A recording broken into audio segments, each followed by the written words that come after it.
The bustling cafe was crowded when Sarah entered, making sure her left hand was prominently visible to showcase the ring, my grandmother's ring. She slid into the chair opposite me, a smirk dancing on her perfectly painted lips. "Thanks for meeting me, Emma," she said, her voice honeyed with insincerity. "I wanted you to be the first to know that Michael and I are engaged." As she mentioned my ex-husband, my stomach twisted, but I maintained a composed expression. Sarah had a penchant for taking what was mine, from childhood playthings to prom dates. But this time she had gone too far. "Congratulations," I replied, gripping my coffee cup firmly to steady my hands. "I notice you're wearing Grandmother Rose's ring." She held up her hand, allowing the antique diamond to sparkle in the light. "Oh, this old thing? Well, since Michael helped me challenge the will, it's technically mine now, along with the house and the trust fund." Her smile widened. "It's amusing how things turn out, isn't it?" I recalled the last conversation with Grandmother Rose just days before her passing. We stood in her study, surrounded by cherished books and collectibles, as she handed me a worn leather journal. "Guard this carefully," she had whispered, her voice frail but urgent. "Everything you need to know is within. But you must wait for the opportune moment," I promised, tucking the journal away without reading it. Observing Sarah flaunting her ill-gotten gains now made me wonder if this was the moment my grandmother had anticipated. "You know what's truly amusing?" Sarah continued, savoring her triumph. "How effortlessly it was to persuade the lawyers that you were mentally unstable." She added with a dismissive shrug, "A few tearful tales from Michael about your panic episodes during your marriage, some manipulated photos, and the judge simply handed everything over." My grip on the cup tightened. The episodes Sarah alluded to were panic attacks I experienced after uncovering Michael's infidelities, now realizing they included my own sister.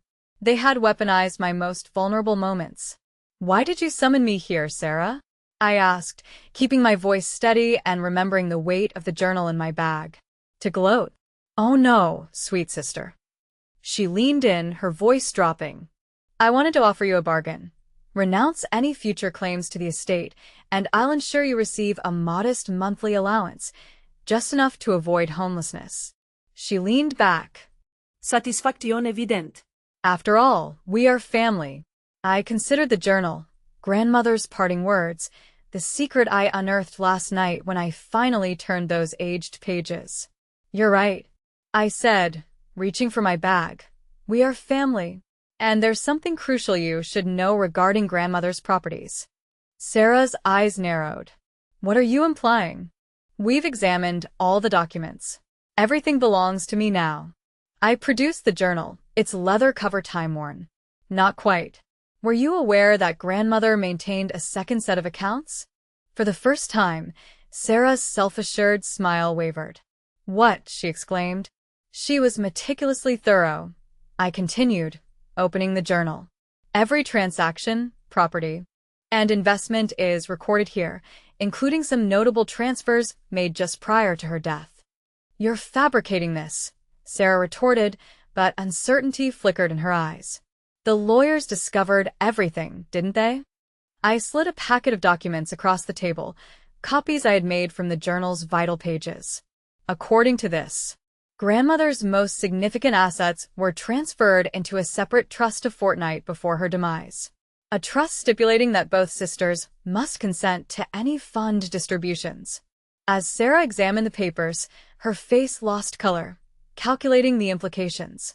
"That's impossible," she whispered, but Michael's hands were unsteady as he verified everything. "Michael doesn't know about this," he said. "Neither do the lawyers," I interrupted. "Grandmother ensured that. She understood how you both operate and was curious how far you'd push things." Sarah, losing confidence, accused, "You're bluffing. These could be forgeries." I took out my phone, dialing a number I committed to memory. "Let's ask Mr. Chin, the trustee appointed by grandmother. Shall we? I'm certain he'd authenticate everything." Sarah's composure crumbled, and she quickly reached for my phone. "Let's discuss this," she urged. I disconnected the call before it went through, enjoying the dawning realization on her face.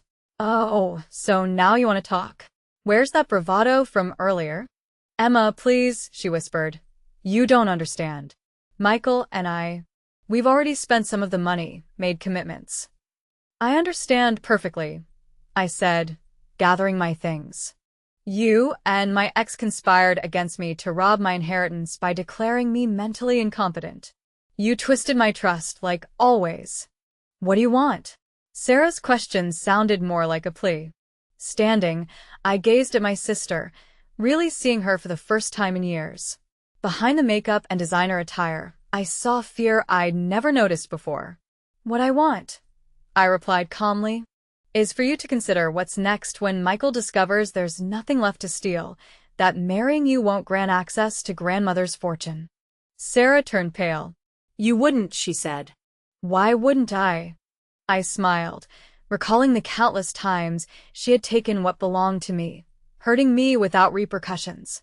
It's time both of you experience losing everything.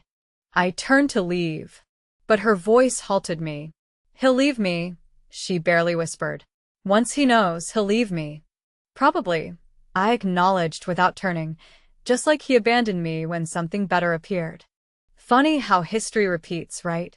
As I exited the cafe, I felt Sarah's eyes boring into me and could almost hear her frantic search for an escape from her self-set trap. But this time, there was no escape. Justice would be served. The following morning, I woke to 37 missed calls and countless text messages from both Sarah and Michael. I disregarded them, choosing instead to focus on the next stage of my plan. Grandmother's journey had revealed more than just the secret trust. It showed me how to dismantle their web of lies. I drove to Chun and Associates' offices, the leather journal secure in my bag. Mr. Chun, a small man with kind eyes and steel-gray hair, awaited me. Miss Emma, he greeted, standing. Your grandmother spoke fondly of you. She'd be proud now. I placed the journal on his desk. Did she tell you what they might attempt?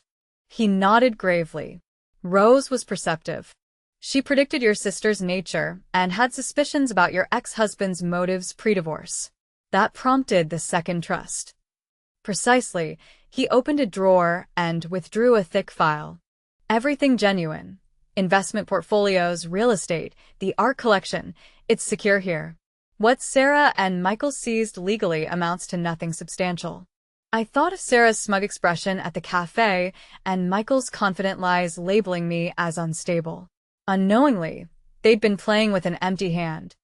No, Mr. Chin confirmed, a hint of a smile, and now that they've shown their true nature, we can advance with the rest of Rose's plan.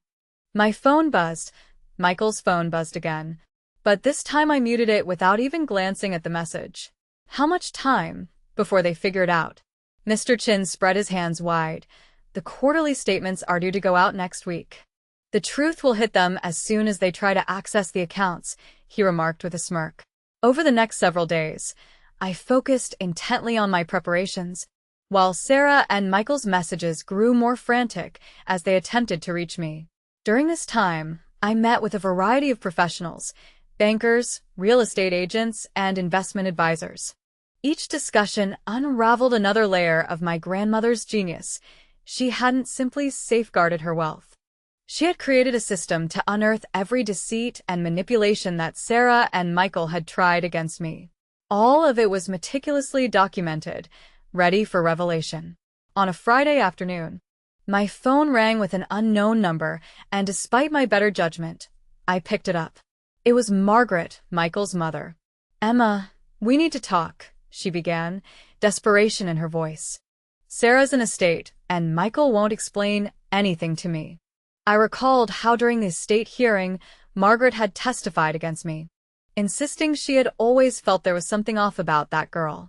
Regaining my composure, I replied, I'm sorry, Margaret, but I think they should fill you in on what's happening. They can explain how they planned to steal my inheritance. Her voice tightened with anxiety as she asked about the situation. The money. What about it? They've spent so much already. The new house. The cars, the engagement party next week. Surely we can resolve this. I considered the engagement party they had planned at the country club, the same one where Michael and I had celebrated our wedding 6 years ago. The irony was not lost on me. "Remember, Margaret," I said, "when Michael and I wed, you told me family was paramount and that honesty and loyalty underpin a lasting relationship." I paused, waiting for the words to resonate. "I wonder what you'll think when you learn how your son and my sister betrayed those principles," I mused aloud. The silence on the line was heavy before she finally questioned. "What do you mean?" "You should ask them about the doctored photographs," I said, my voice unwavering. "Inquire about the falsified testimony, the artificial evidence they crafted to portray me as unstable. Even better, ask about the affair they conducted while Michael and I were still married." I heard her sharp inhale as the reality began to sink in. "No," she whispered in disbelief. "They wouldn't." "But they did," I asserted, "and now they will understand that actions have consequences." After ending the call, I drove to grandmother's abode, now my home. Although Sarah remained unaware of this development, the majestic Victorian house stood like a dignified sentinel, its windows glinting in the afternoon sun. I entered with my key, breathing in the familiar aroma of aged books mingled with furniture polish. In the study, everything remained as grandmother had left it. Her reading glasses lay next to a half-completed crossword puzzle on the desk. I caressed the spines of the books, reminiscing about the hours we spent there together. Even in solitude, I couldn't help but confess, "I miss you. I wish you could witness this." My phone buzzed again. A text from Mr. Chin. "Quarterly statements dispatched. Expect contact within 24 hours. I smiled as I sank into grandmother's favorite armchair, knowing the wait would not be lengthy. Just then, I heard a car screeching to a halt outside, followed by urgent footsteps and insistent pounding on the front door. "Emma," Sarah's voice quivered with panic, "open this door right now. We need to talk." I remained seated, listening to the duo outside as Michael added, "The accounts are empty. Everything's gone." How? I projected my response through the door. "Nothing's gone because it was never there to start with." The knocking ceased, and after a brief silence, Sarah's voice came again, quieter. "What do you mean?" "Before you spend money you don't own. Perhaps consulting your fiancé about due diligence should be a priority," I replied, implying they should have verified what they believed they were stealing was truly valuable. There was another silence followed by near inaudible whispers, and I could picture their world perfectly collapsing around them. "Emma, let's talk about this like grown-ups," Michael said, adopting the soothing tone he would use to sway me. "I believe we can resolve this," he suggested while I strode towards the entrance, but refrained from opening it. "You mean like we talked when you were intimate with my sister, or like those court discussions where you perjured yourself regarding my mental state?" I retorted. "That was a mistake," he mumbled. "We never intended for things to be exposed."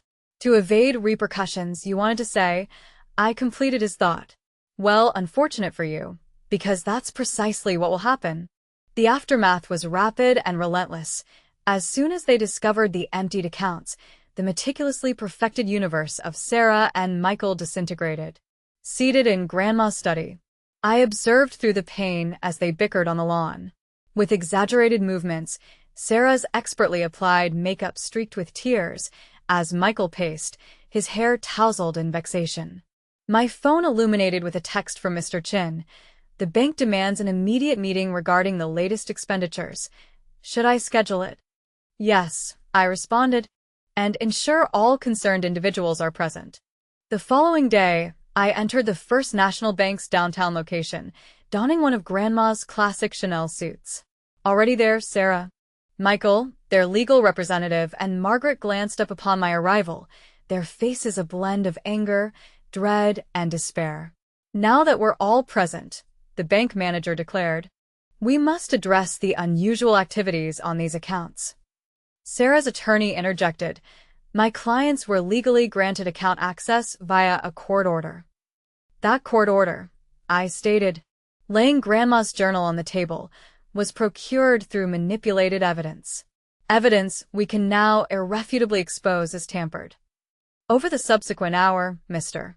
Chen systematically relayed every fraudulent detail, altered photographs, fictitious testimonies, and the deliberate character defamation they employed to access what they assumed was Grandma's wealth. The properties leveraged for loans, Mr. Chen concluded, weren't in the accessed accounts. These assets are contained within a distinct trust, necessitating both sisters' consent for any dealings. Michael's complexion shifted to a pallid gray. But, the bank manager concluded, the money spent was essentially a bank credit, extended against assets that weren't under their control, hence the loans are defaulted. Sarah's meticulously groomed nails scratched the table. This is absurd. Emma's merely vindictive because Michael chose me, and she's hurt by it, she declared, gazing at my sister. Beneath the designer wardrobe and opulent jewelry, I perceived what Grandma likely noticed, a desperate person so engrossed in acquiring from others, she constructed nothing herself. No, Sarah, I said softly. This concerns justice, accountability. Grandma anticipated your capabilities, both of you. She prepared for this. What do you mean? Margaret finally inquired. I flipped the journal to a specified page. This is Grandma's true will, her genuine plans.